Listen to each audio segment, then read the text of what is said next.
that you see across Asia and the Pacific? Has this changed? Has the position stabilized? Give us the expert's view. Thanks, Dr. Satinder. I think we have heard from Professor Field's, deliberation that IPCC is actually taking up a process of updating us, and it's actually a guide rail for us on the science part.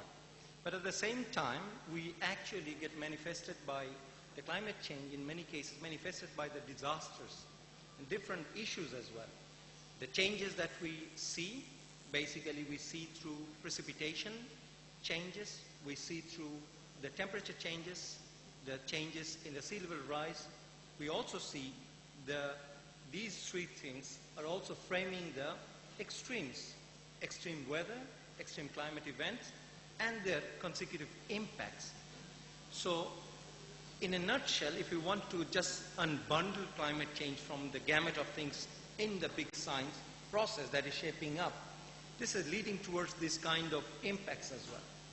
And in many cases in Asia Pacific, we are on the top of recipient of this different type of extremes. We have seen Typhoon Haiyan that was in the Philippines, and it was mega typhoon.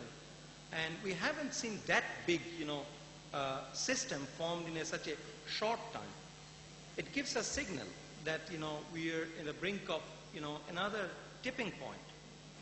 Then if we look at the floods, the 2010 flood in Pakistan, it has a different dynamics. The areas were flooded which never been flooded. Then we have seen the urban floodings in Thailand. The areas, the whole, Bangkok city was affected from the brink of that. We couldn't manage that time, how it shaped up from the northern side to the flow to down, and then again the pressure from the sea due to the sea level rise. So the complex situation started to shape up. Last year we have seen the El Nino situation.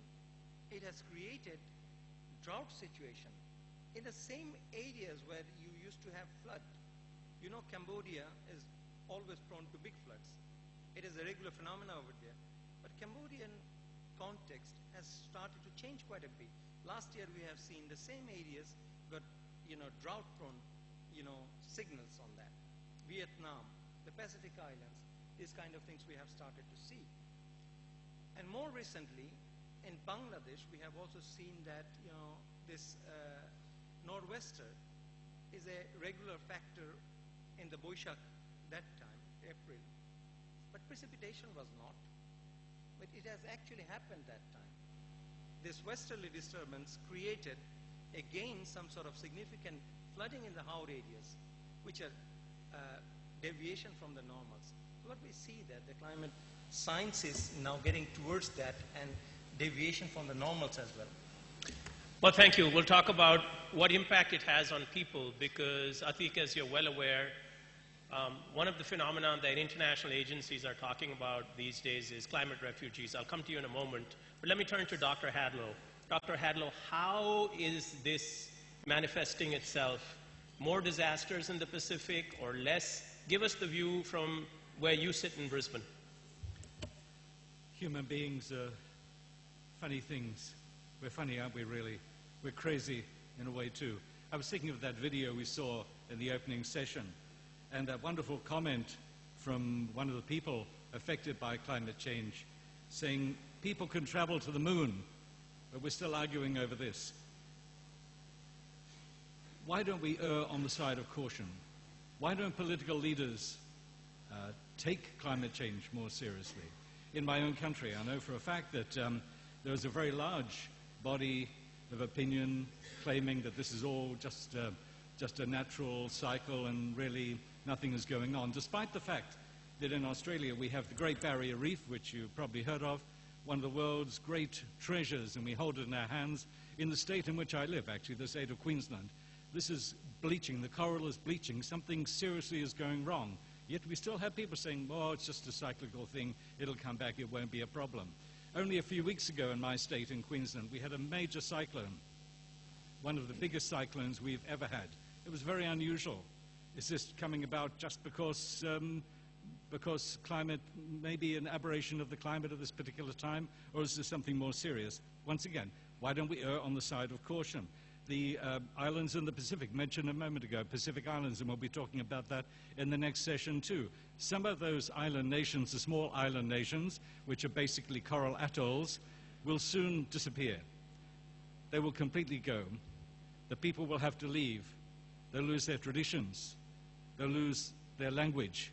They'll lose everything they left behind. Sorry to interrupt, Dr. Hamel, but let's cut to the chase.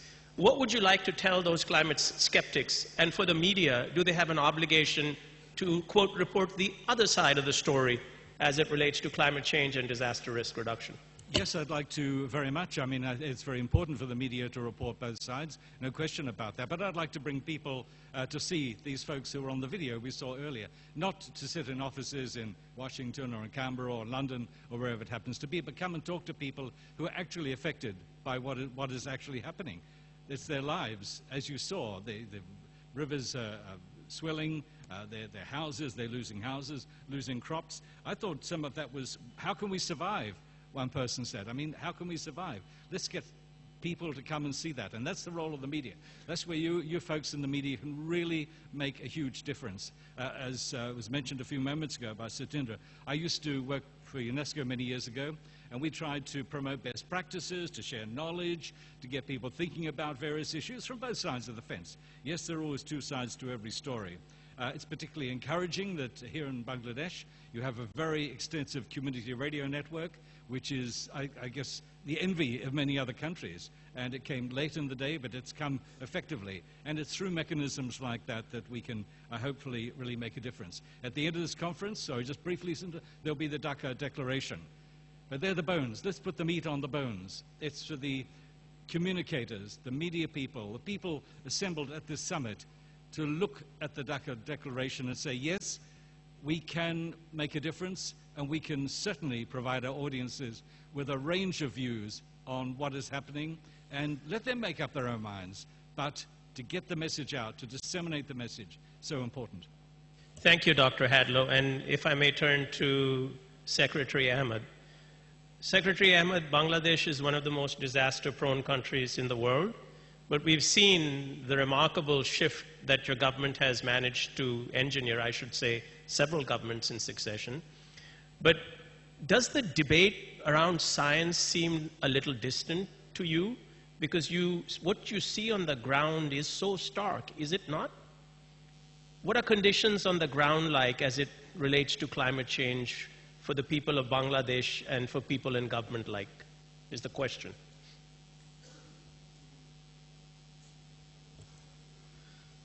Thank you.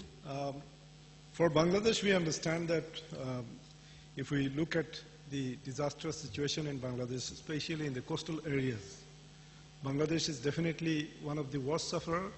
And in coastal area, we see that there are 19 districts we have. And these 19 districts have about 40 million people. And there are more than 80 countries in the whole world where you cannot see 80 million people. So when these people get affected, it is definitely a big question. And whether these people are responsible for this type of disaster or not, that's the matter. Now, global warming is taking place. Sea level is rising. I mean, the ice sheet is melting. Sea level is rising. And salinity intrusion taking place. And the people who are in the coastal areas in 19 districts, these 40 million people are directly getting affected because of the sea level rise. And their agricultural ground is directly affected, and they cannot really cultivate their food. So this is what is the ground reality for these people who are in the coastal areas, a big number of people living in the coastal belt of the country. Thank you, Secretary Ahmed, for keeping that short. I'm going to change gears a bit. All of you in this audience are familiar with what happened in Paris, 2015. It's called COP21, where 190 nations came together, and they pledged to do something about global warming. The goal is to reduce emissions and to ensure that the temperature rise from pre-industrial times doesn't go above 1.5 degrees Celsius. How would you rank that, Atiq, being the expert? Was that a major success story, or are there still lingering concerns because we're not sure of the stance of some countries even so much time after the deal has been signed? Thank you. No, this is indeed a great progress towards, coming up with some kind of negotiation and basically an agreement signed. But at the same time, this is just a, signing process which has been completed. And a plan ahead towards implementation of that is the critical pathway. And that pathway would not be so, smooth. We know that the negotiation, particularly the UNFCCC negotiation, has been there for long time, and in many cases these negotiations came to a brink of signing and then didn't get signed. For example, the Copenhagen COP. So those kind of things we should have in back of our head, but at the same time the countries can actually play a key role in identifying their own targets as well, but not necessarily always bounded by global agreements. But the moral agreements are there. At the beginning of today's discussion, Honorable Minister of Information has mentioned very nicely that, Bangladesh is not contributing that much towards the emission, but we have taken a moral responsibility to take up this issue and show different things that we can do. Bangladesh has taken lead in CBAs, community-based adaptation. Bangladesh has taken lead in early warning systems in many cases. So negotiation is one process where these, negotiations often we have seen get stuck. But at the same time, the hopes are to move ahead with other options as well, and keeping our own emission targets along with that for big and small both countries. It's an ideal segue point for the Secretary. Mr. Secretary, you were very much part of Paris. You were very much part of your government's efforts to look at your emissions. So what are Bangladesh's nationally determined standards to reduce? And perhaps you can shed some light on that, because I do sense some pride from your government in doing its part to reduce emissions. I would also refer to Mr. Atiq's moral approach. In fact, the previous thinking about reducing emission was different. That's why I understand that the big difference of opinion between North and South made Kyoto Protocol a failure, a case of failure. Now that, since Paris Agreement, the thinking is different. While the developed countries who are emitting to a great extent, they haven't been given any particular specific target. Of course, we are talking about ambitions and progression gradually, progression of actions if required. Once they will be submitting after every 5 years the INDC, which I'll be telling right now. Even then, Bangladesh, a country like Bangladesh, which doesn't really emit, and we are going for third national communication, which will give us the latest figure. But in spite of that, we know that our emission is really insignificant. But still, we are trying to say that, we will be doing something from our moral ground, and that's why we are trying to set our target also for that. And that is what is the individual countries' determined contribution. Bangladesh is also intending to contribute for that, and that contribution for Bangladesh has been intended as 5% for unconditional contribution in 3 particular sectors: power, industry, and transport. And for conditional ones, if sufficient support is given, you understand that Bangladesh is a developing country, and Bangladesh now is having a very high-ranking position as far as the growth rate is concerned. And while we are finding that we are not contributing to emissions, we cannot also compromise with our development. So for the development, definitely some bit of emission will take place. But yet, we see that if we get some support from developed countries or from different sources, it will be possible on our part to reduce emission by 15%. So that's a very important thing, a country like Bangladesh which is intending to contribute. Well, thank you so much, Mr. Secretary. I'll turn to Dr. Hadlow on the next question. Just this morning, I picked up the newspaper, and there's an opinion piece by Salimul Haq. Is Mr. Haq in this audience by any chance? But I'm sure all of you know him. He's the Director, International Center for Climate Change and Development at the Independent University, Bangladesh.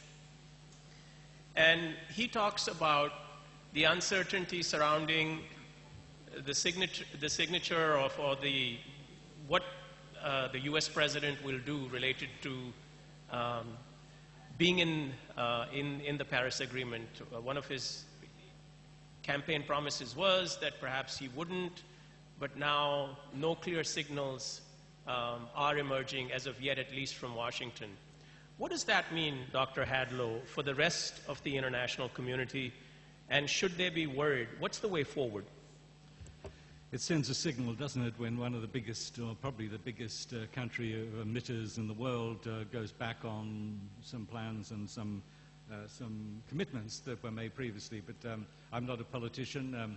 I can't speak for my own country, but we've had a similar situation in Australia, whereby we had a change of government, and with that change of government came a change of view on this whole subject. And all of a sudden our commitments seem to have gone from something extensive, which I think the majority of people in Australia will probably welcome, getting rid of coal and all of these other things, and all of a sudden we're back in the game, and we're not looked on as being a very friendly international power when it comes to these issues.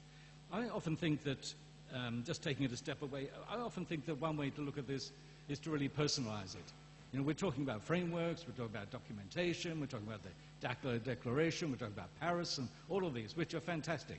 And I was involved in UNESCO many years, so I can't hide from the fact that I was also part of some of these big conferences and big outcomes. But let's personalize it, let's bring it down to the individual. And I think that's what that video really did.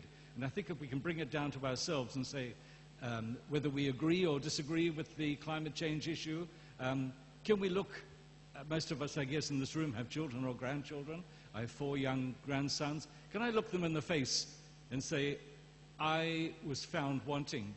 I didn't take it seriously. I didn't stand up and say something. And perhaps that's where the role of the media, for the future of children, the future of the next generations. And maybe that's where media can really play a role, apart from briefing people on the big issues, but also to bring it down to personal things as well. Where were you when this was happening? And I look at myself, and I look at my own conscience, and I wonder, and I look at my own grandsons, and I wonder about the next generation. Let's personalize it. It's about all of us, but it's about us individually too. Dr. Hadlow, you put it this way, which is perhaps you don't want to fail the next generation because you owe them something. We all owe the next generation something, yes. And to fail our children and to fail our grandchildren, I think would be more than just shame and more than on our conscience. It would have a physical impact on everybody. We only have one planet. We talk about this a lot. We're all on the same planet. And if we can't look after our own planet and hand it to our children in a better way than we found it, then really there's not much hope, is there? So very clearly some powerful moral arguments on the panel. But Atiq, we also have to examine the political reality. And with no clear direction from some very key and large countries, what does that mean for the Paris Agreement? What's the way forward? Because if there's no clear signals from more developed countries, then the financing of the Paris Agreement, whereby more less developed countries were waiting for finance, isn't that going to be affected? So your views there? Yeah, I mean, I'm as a person, I'm not in very favor of legally binded approaches always. You know, legally binded approaches actually can sort of dismantle your moral dimensions. On the other hand, if I am committed, if I want to do something, I can do it. And the number of people who are asking for this, we want to do something, is not small, it's big. Okay. The big countries, those who are, may or may not, came out of the agreements, it's legally binded, that perspective. But the other perspective is you do things that you want to do for, the people as well. For example, in this particular article, it was mentioned that the US withdrawal might not be such a bad thing after all. If you ask a US citizen, I have so many friends. I have my friend here, Don, is sitting there, and he's working for disaster risk reduction day and night. So see that perspective, that moral perspective as well. So those things are coming up. US, I remember I was in the, Sendai framework, that, agreement time, 1 o'clock in the morning. Everyone was locked up a room like this for 37 hours, and then you had to come up with an agreement. Sendai agreement agreed. The first person after that committed to contribute in that Sendai framework who? The person who represented US. Meaning that their commitment is still there. We are working in projects like Surveyor. Surveyor is coming up with this kind of, disaster risk management, early warning, decision making, those type of projects. So things are there. But the problem is, in some cases, the big budgets, big allocated budgets for adaptation is one angle to it, that if that reduces, then the, affected countries may have problems in, adaptation. This is one angle. The other angle is the reduction of greenhouse gas emissions. If the population is ready to do that, the Americans are doing, in many cases, some of the things they're thinking of alternative energy. If they're doing that, no point of stopping that as well. So I think this moral obligation and moral things, we should put it forward instead of, legally binded, grabbing things, which I have not worked for the last 20 years. So this kind of proactive actions, we are talking to Bhutani delegation, and they are saying, how much emission do we do? We don't do emission. We are a negative emission country. So look at them and how, they're putting these things forward. So how to answer those people? I think human, understanding towards moral obligations on mitigation is the first and prime thing, which can be supported by other agreements and legal things. We come up with 20 agreements in a year, different types of agreements, different things. Why this agreement is not working? We need to move forward towards that. I turn to the audience now. I think this is the third panelist now who's stressed the moral argument and has still stressed that no matter what, the Paris Agreement, or one of the ambitions of the Paris Agreement, which is to reduce global emissions, must go forward regardless. Correct me if I'm making the wrong assumption, but that's what I'm hearing from you, right? Right. So anybody in the audience who would like to comment on this, that there is a mood in the world that things should forge ahead. There is a natural energy for taking this process forward. Anybody with a question or a comment? If I hear none, I'll go back to the panel. Yes, please, in the front. And please be kind enough to identify yourself as well. The country you come from, the organization you represent. Thank you so much. And if you have a question for the panel, please state so. Good morning, everyone. I'm Dr. Maria Lourdes del Pilar Garcia from the Polytechnic University of the Philippines, chairperson of the Department of Broadcast Communication. My question to the panel is that what are we going to do if, because now radio and TV, we know very well that we need these channels in order to reduce disaster and hopefully to maximize survival or in preparing for climate change. However, if we're going to look at the series of climate change disaster, before we know it, it's there. People die and nobody survives, something like that. There is this one experience in our country when nobody listens to the information, and because of that, people died because of disaster. Like an example is Yolanda, typhoon, storm surge, and Typhoon Ondoy. Before we know it, people are there. You could walk on the, the dead people on the streets or on the rivers. Could you, on your experiences, how could we make it successful to have disaster preparedness even before a disaster would come? But of course, more often than not, we do it on radio, TV when disaster is there. How could we do it before disaster would come? Thank you. I'm going to turn to Secretary Ahmed for that one, because one of the things that came forth in the opening session was Bangladesh has remarkably turned this around, and they've gone from, quote, reactive relief to proactive reduction. There's a great story from Bangladesh, or best practice from Bangladesh, which perhaps needs to be shared with its Asian neighbors, including the Philippines, which also suffered, as you mentioned, Typhoon Haiyan or Yolanda. So your views, please, Mr. Secretary. Yes, it was definitely reactive reaction once for Bangladesh, because at that time, people had to learn a lot of things. But gradually, when they started learning, now they are quite proactive, and they are known as one of the most resilient people in the coastal areas. I mean, Bangladeshi coastal people. And that's how things happened, I mean, years after years, decades after decades. In the coastal belt, now that it is seen that when there is a natural calamity, there is a hurricane, there are things like that. Now people understand quite well.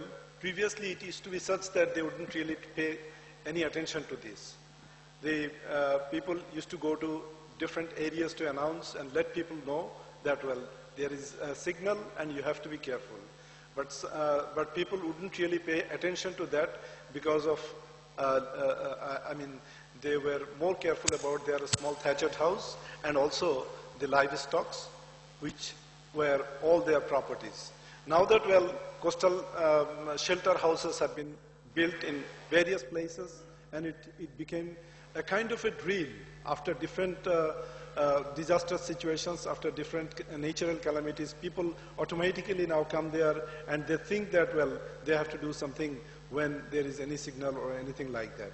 So as compared to the past, when there were lots of calamities took place and lots of people died, like in 1991 or in 1970, any calamity now cannot really cause such disaster in the coastal area of our country.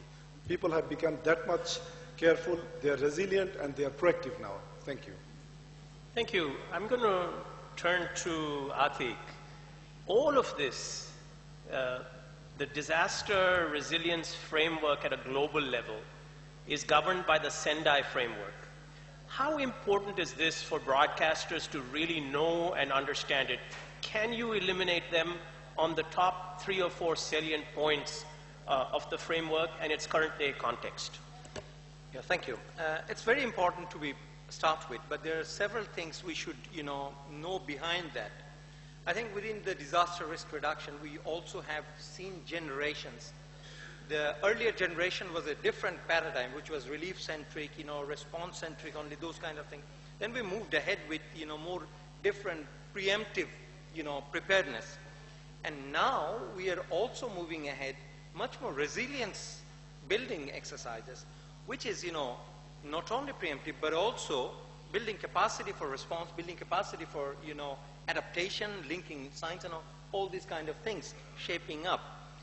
And if we look at the 2015, the global frameworks, so 3 frameworks in general, the disaster framework, which is the CCDRR, then we have from MDG to SDG, which is the development framework, and then we have the Paris Agreement, which is leading towards, negotiation and all these outcomes. If we look at the latest vibe, I would say, or generation, these are integrated, entwined together. These are not fully separated. You do your own thing, but I really like the morning, Honorable Minister has mentioned, we cannot afford one, loss of any of these three, because the success of one would contribute towards the other two, and overall achievement towards resilience. That's what we're moving ahead now. So in that, the role of media is a, huge thing. Because I know something, you know something, and our people on the ground has a lot of experiences as well. But how we amplify those? For example, we have a heavy monsoon every year. And we forget things now. Due to our own work, everyday work, we forget things. If media can prepare us mentally for next monsoon, that would be one major thing. And if we can get these agreements, on top of these agreements, a lot of good things are there. But we tap this preparedness, we tap this cross-learning, we tap this early warning issues, and season by season as well. And that would lead towards our knowledge sharing and a foundation for preparedness for immediate ones, at the same time the long ones, which is the adaptation in general. On the ground in the Philippines, for example, one possibility would be to establish within radio and TV stations a small environmental unit, call it what you will. I know the ABU has been, and UN agencies and the ADB too, I guess, being very active in encouraging radio and television organizations to have a number of people, even if it's only one, committed to the task, a person who can network, who knows what's going on, who is able to be ready when the time comes in times of disaster, but before the disaster, to be able to produce programs, to get the word out. So perhaps inside even the smallest radio and TV stations in the Philippines, one possibility might be to have a small environmental unit of 1 or 2 people who are dedicated to this task, along with their other duties too. That way help have the upstream information that's required. Any more questions or comments from the audience? Yes, please, identify yourself.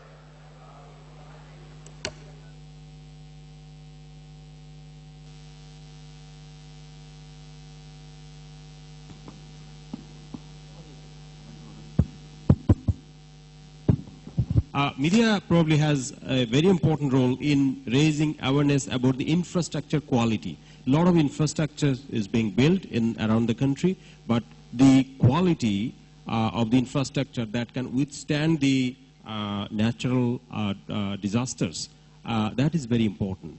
That is part of the adaptation measures, but if the infrastructures are not ready to deal with the disasters, are not resilient enough, then it will not be cost effective as well in these coming days of disasters.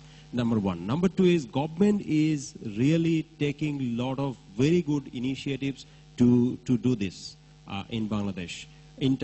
Besides awareness, besides a very good role by the media, infrastructure quality and the mainstreaming environment and natural disaster and climate issues have been mainstreamed into the development initiatives, into the infrastructure building initiatives. And as I work for ADB, ADB is also a partner of the government in this initiative. And we are working currently with 2 projects with the government in the southern part of Bangladesh, which is exclusively focusing on climate resilient infrastructure development. Thank you. Thanks for keeping it short. Appreciate that. Yes, please. Kindly identify yourself, the agency you represent. Thank you. This is Qazi in Dadulhaq. I work for Friendship, is a non-profit organization. I will straight away, I appreciate the panel, actually they clarified very well, but straight away asking you 2-3 questions. One, we are referring the coastal belt, but my organization working in 2 other areas, that is the Chor, which is Sandbar Island. So in the coastal belt, I'm not comparing, but to make you understood, coastal belt, cyclone, tornado, whatever, the things are, people are at risk of life and assets. But in the Chor, I mean the island, the land disappear in a minute. So big question, 5 million people in this whole belt. So big question remain, what would be. I know the negotiation is still going on for the climate change COP21, but this is the interim period. Many people losing not only lands, they are really coming all in urban. And the urban crisis is really creating. What really remained with the international and national level to address this interim situation? I know the emission, if reduced, then something will happen, but we don't know. This is still in cloud. So this is my question. Thank you so much. Well, apart from coastal areas, the char areas, we can see, I have the experience of working in one of the some char areas while I was doing a research work. And I found that there were continuous river bank erosion. It is, of course, because of the river bed which has been coming out gradually. And it is supposed to be such that the silts that were depositing over there in the river should have been flashed away to the Bay of Bengal. But because of not being able to do that continuously, now that, well, in many cases we find that some families have to shift their houses from places to places number of times. I found that one particular family shifted their house 5 times, a lady was telling me. And that really makes them more poor or poorer. And that's really a tremendous situation, I would say.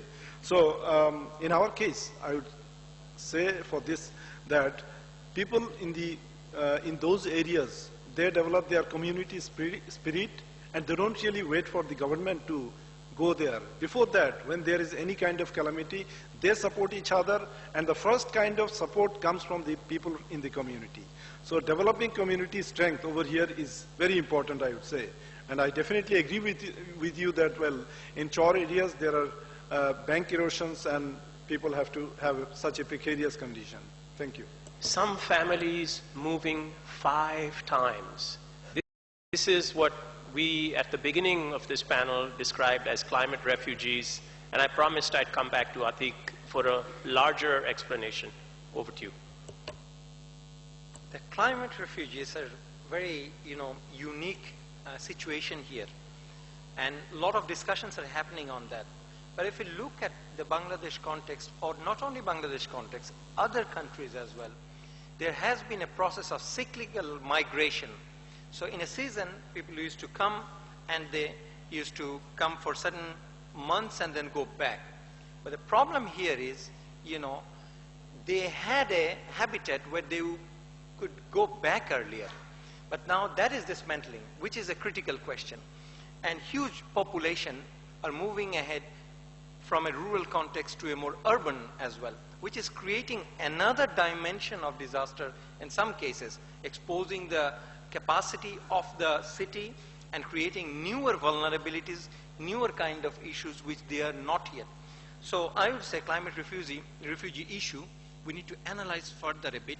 At the same time, we should find a strategic planning process depending on the context, but it's a complex context. So it requires much more attention, much more work, which we cannot just answer in a right, way yet.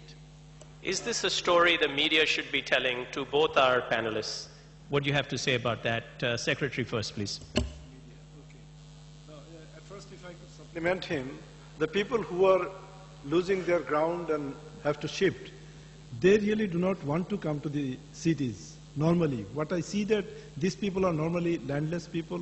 Unless they find that the situation is absolutely impossible on their part to live there, they do not really come to the cities. But when they do not find any way out, they have to come to the city and become rickshaw puller and all these different temporary professions. And they also lead a very precarious life in the city. The reason why they don't want to come is the lands where they live are government land, free land, and they are highly, they grow quite well, those lands. So living over there is quite comfortable on their part. So for that matter, what we normally try that when these people who are victims of riverbank erosion, who are the migrants, evacuees from the areas, they should be given support. And the media should highlight all these things to let people know that, well, because of not having proper dredging, because of not having silts cleared, which is coming from upper riparian rivers in our country. We have 57 international rivers which are really carrying lots of silts. 5.3 billion tons of silts are coming from the upper riparian, and if we cannot clear that, then we will continuously have all this riverbank erosion and pauperization of the people living around rivers. So this needs to be highlighted, and people should know about these things. Something needs to be done accordingly. Thank you. I'd like to supplement again here. I mean, this is, as I mentioned, this is a really complex area again.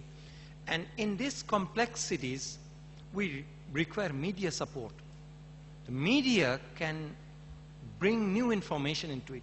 The media can expand the discussions on adaptation towards that. And the complexities that we mentioned, that these type of things are creating other type of vulnerabilities, pressure to the cities and all these things.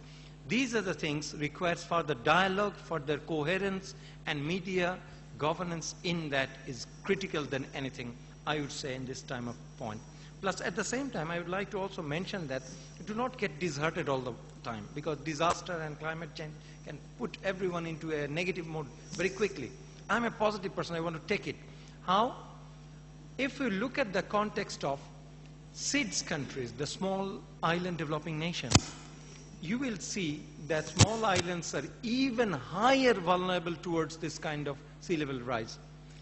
In here, we have an alternative to come from one location to another. But in some SIDS countries, you don't have any alternative. What do we do with that? So keep the hope alive a bit. Thank you. Keep the hope alive is a perfect ending. And I apologize, I really do, because we have run out of time. I'm afraid I've really gone 5 minutes over. But it's a positive note. And let me ask maybe the audience as well, how many of you would feel that the glass is half full rather than half empty, that the successes outweigh some of the challenges? So let's have a show of hands. Successes, how many of you believe that the framework and whatever steps the global community has taken along with countries gives us hope for the future? Let's have a show of hands. Optimistic, hope, future. And the negative, the challenges outweigh the positive aspects. So with that, I'll sum up. At least the mood in this meeting is that it's optimistic. Let's keep the future bright and positive. And with that, colleagues, I apologize sincerely for not being able to take all the questions. And this brings us to the conclusion of this session. Thank you very much. Have a great day and a great conference. Just a round of applause for our panelists as they step off stage. Satinder and your panelists, thank you very, very much indeed for an excellent, thought-provoking first session. Thank you very much. Let's move immediately on to session 2, which is climate change and society. We'll be looking at 3 specific issues: migration, health, and culture.